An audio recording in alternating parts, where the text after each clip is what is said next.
안녕하세요. DDR 부동산 연구원의 서영창입니다. 이번 사례는 40년 넘게 도시계획 도로로 지정됐던 곳이 2020년 7월 1일 자동 실효되어서 졸지에 건물 두 채가 맹지가 되어버린 사례입니다. 그림에 보면 가운데 건축물이 마을 한가운데 있고 왼쪽에는 연립주택이 보이고 오른쪽은 구마을이라는 게 보일 겁니다. 1970년경 대지 5필지에 건축물 두 채를 소유하고 있는데 개축허가를 넣었더니 20년째 안 된다고 합니다. 당초 허가는 도시계획 예정도로로 받았고 준공은 오래전부터 사용해왔던 골목길에 주차장법만 맞추어서 허가를 받은 것인데 최근 그 예정도로가 2020년 7월 1일 자동 실효돼서 이 건축물의 대지는 졸지에 맹지가 되어버린 것입니다. 해결하는 방안을 살펴보면 그 토지용계 확인서를 보면 2종 일반 주거지역이라고 되어 있습니다. 그리고 밑에 확인 도면에 보면 왼쪽이 파란색이 있고 또 오른쪽에 있는 빨간색, 이것이 5필지가 대지입니다. 그리고 왼쪽은 도시계획 예정도로였던 것이 왼쪽에서 오른쪽으로 쭉 있었던 것이 일부가 없어진 거죠. 답변: 이 대지는 지난 50여 년 동안 도시계획 예정도로가 있어 사유재산권이 제한되었다가 자동 실효된 곳이므로 도시계획시설 결정 변경, 즉 폐지 결정으로 인해서 주민이 억울함이 없도록 지자체 장이 최선을 다해야 하는 곳입니다. 그런데도 지난 20년 동안 개축허가도 내주지 않고 2020년 7월 1일 실효를 이유로 슬그머니 맹지로 만들어버린 것인데 이렇게 무책임하게 정부 및 지자체가 일종의 인허가 폭력으로 수많은 국민이 직간접적으로 피해를 입고 있는 사례는 전국에 의외로 많습니다. 아무리 국토계획법에 국토의 효율적 이용이 중요하지만 사유재산권을 본질적으로 제한하는 것은 정부나 지자체의 잘못된 태도이죠. 원래 이곳은 지적도 또는 토지용계획 확인서 등을 보면 알 수 있듯이 서울 시내임에도 불구하고 도로 상하수도 등 도시 기반 시설이 매우 부족해서 구청에서는 재개발을 통해서 토지의 효율적 이용을 하려고 했던 것이므로 만약 지역주택조합 등 민간이 재개발을 신청하면 지자체는 발전에 도움이 될 것이라 판단해서 재개발 예정구역 일부에 개인이 신규 건축허가를 넣으면 엄격한 기준을 적용해서 불허할 수밖에 없는 곳이기는 합니다. 그래서 지난 20년 동안 안 해주려고 했던 것이고 토지용계획 확인서에도 이렇게 써 있습니다. 건축용도지역 기타 그래가지고 건축허가 기준 강화지역 이렇게 되어 있습니다. 그래서 지금 개축허가 기준이 엄격하다는 건 이해할 수는 있지만 그렇다 하더라도 50년이 넘은 건축물을 개축을 해야 되는데 개축조차 못하게 한다는 건 이건 잘못된 것이라는 것입니다.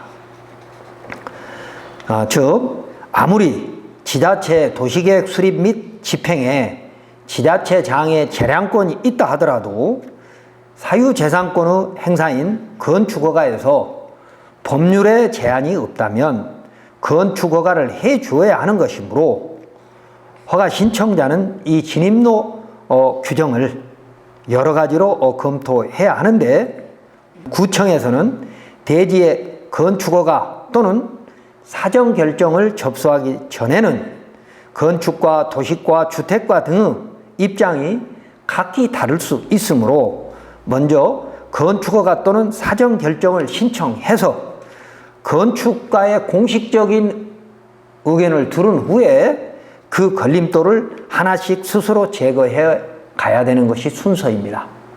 그렇지 않고, 그러니까 허가 신청이나 사전 결정을 신청해 보지 않고 구두로 가서 상담하는 것은 효력이 없기 때문에 지자체에서는 무책임한 답변을 할 수도 있다는 겁니다. 자, 그림을 보십시오.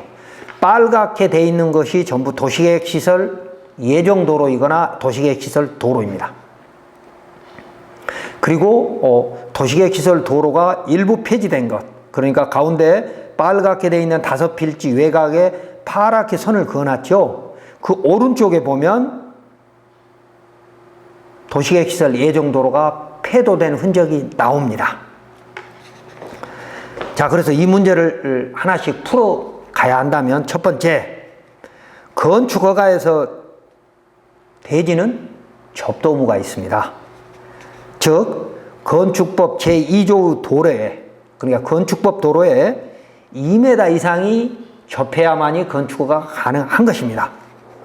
그런데 이 그림을 보면 왼쪽 부분에 있는 파란 것은 도시계획시설 도로의 예정 도로였다가 일부가 오른쪽이 폐도가 되면서 파란색은 지자체 소유로 그냥 도로로 남아 있습니다.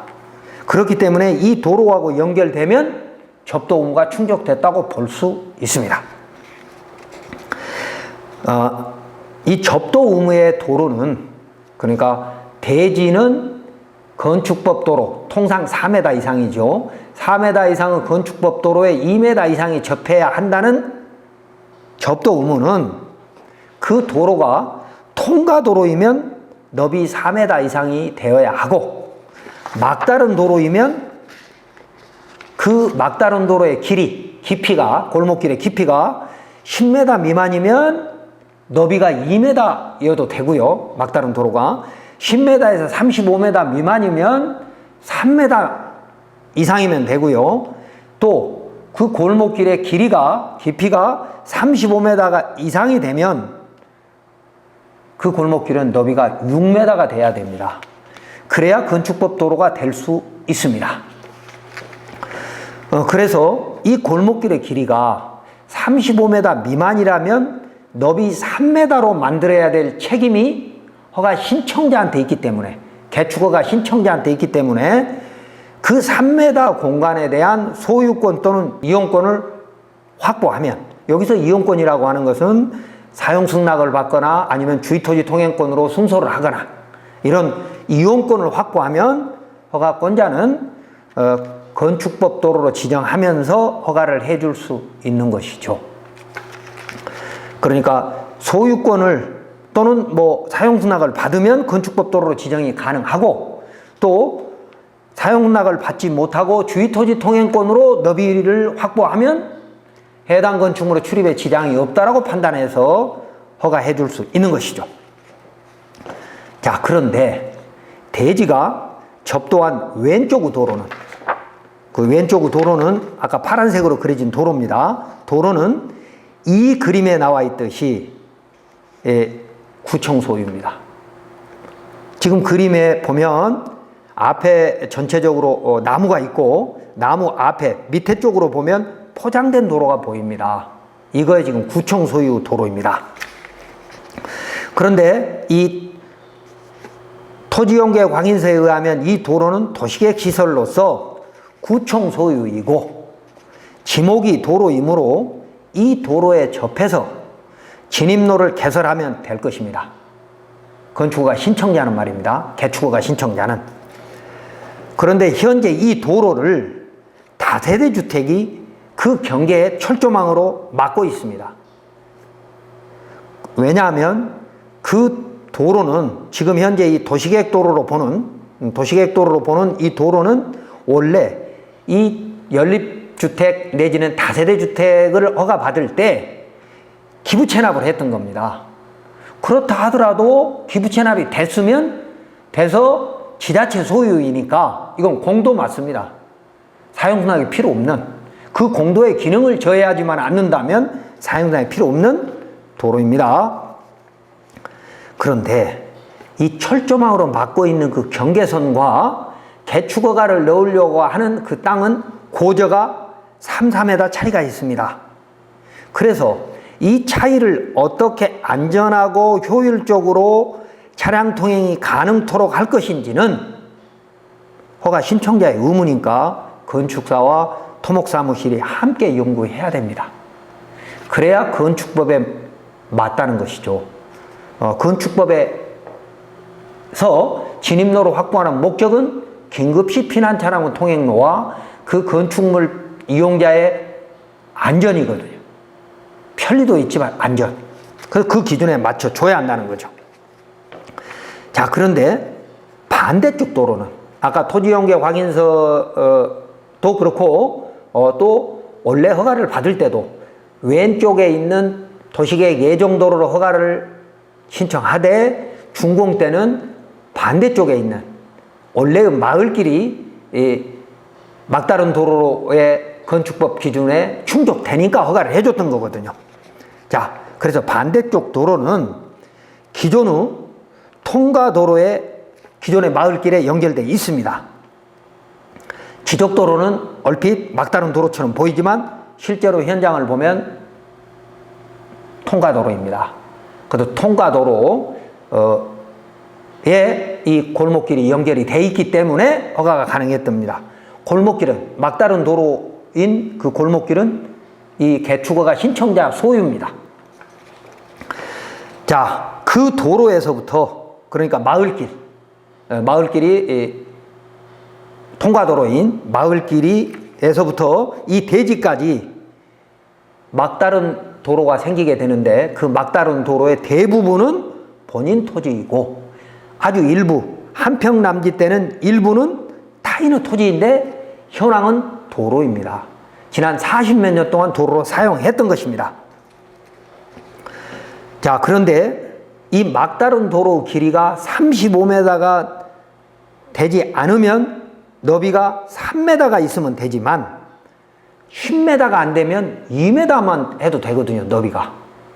그래서 너비 기준은 그 그림에 보면 자동차가 세워져 있기 때문에 자동차 세워져 있는 그 공간을 보면 2m는 충분히 넘을 걸로 보이는데 여기서부터 대지까지 내 소유로 하더라도 대지까지 10m가 넘느냐 안 넘느냐에 따라 이 자동차 세워져 있는 공간, 그러니까 막다른 도로의 너비를 2m로 할 거냐 3m로 할 거냐에 대한 판단은 달리 해야 되지만 이 자동차 세워져 있는 왼쪽에도 또 자동차가 세워져 있어요.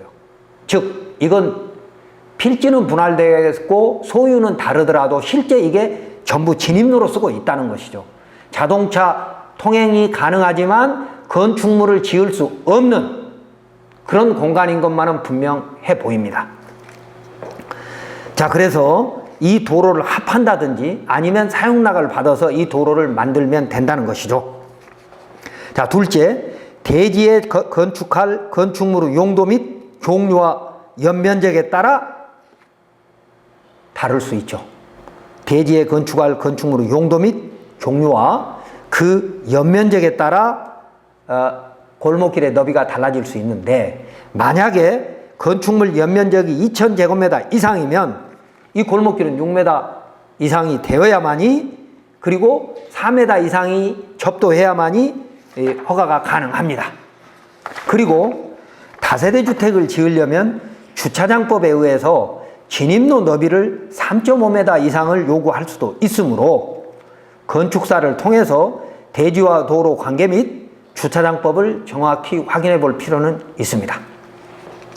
그리고 이것은 신축이 아닌 개축이므로 기존 건축물의 특례를 적용받을 수는 또 있으나 도시계획 심의 또는 건축 심의 과정에서 이 도로로 통행하는 교통량이 많다는 이유로 현재의 진입로를 확장하라고 할 수 있으므로 미리 대비할 필요는 있습니다. 그리고 건축허가는 진입로만이 아니라 다른 법령의 제한도 있을 수 있기 때문에 확인해 볼 필요가 있는 것이죠. 다음 세 번째, 기존의 통로가 강화된 현재 건축법 기준에 맞지 않아서 통로 너비를 확장하려고 하는데 그 그 소유자가 동의를 하지 않으면, 그러니까 이 골목길은 통과도로인 마을길에서부터 내 땅으로 연결이 돼 있다가 내 대지 앞부분에 한 평 남짓이 타인 소유거든요. 그런데 그 타인 소유의 너비가 3m가 안 되면 주위토지 통행권은 소송할 수밖에 없는 상황이죠. 물론 소송도 승소 장담할 수는 없습니다. 왜냐하면 승역지 소유자가 양보해야 될 도로의 너비는, 그러니까 내가 현황도로를 썼지만 지금 2m 이상으로 썼지만 3m가 되면 다행인데 3m가 안 된다면 새로 늘려야 되는 땅, 그러니까 승역지 소유자의 재산권도 침해가 되는 것이기 때문에 대법원은 판례가 갈리고 있습니다. 일부는 요역지, 그러니까 개축허가 신청하는 사람 토지의 용도 지역이 주거 지역이고 이미 건축물의 진입로로 40여 년 동안 썼던 것이고 다세대 주택으로, 그래서 그 건축허가에 필요한 만큼, 개축허가에 필요한 만큼 양보를 해야 된다라고 하는 판례도 있고, 일부 판례는 아니다, 현재 정도로만 최소한으로만 양보해야 된다는 판결도 있어서 허가권자인 지자체 장도 판단이 어려울 겁니다. 그러나 대법원 판례는 케이스 바이 케이스이긴 하지만 기존의 건축허가의 개축허가라면 허가권자든 법원이든 긍정적으로 판단해야 할 것이라고 생각이 됩니다. 자, 이번 사례를 정리하면 현재 임대주택이 2채가 있는데 거기에는 다세대 주택으로 15명의 임차인이 있는 셈이죠. 소유자 및 임차인이 있는 건데 이걸 개축을 하려면 지자체가 이 재개발지역 전체를 지역주택조합을 통해서 국토 효율적 이용을 기하려고 대지에 진입로가 없다는 이유로 20년째 건축허가를 거부하고 있습니다. 자, 이럴 때는 먼저 건축사와 토목사와 협의해서 양쪽, 그러니까 아까 지자체 소유인 왼쪽에 파란 도로, 그리고 오른쪽에 내 땅인 막다른 도로와 일부 조금 나무 땅이 있는, 그러나 현황도로 쓰고 있는 이 양쪽의 진입로를 이용해서 건축허가를 일단 신청해야 합니다. 건축허가를 신청하지 않고 가서 담당 공무원들하고 얘기를 하면 건축과 도시과 또 각 실과가 다른 소리를 한다는 거죠.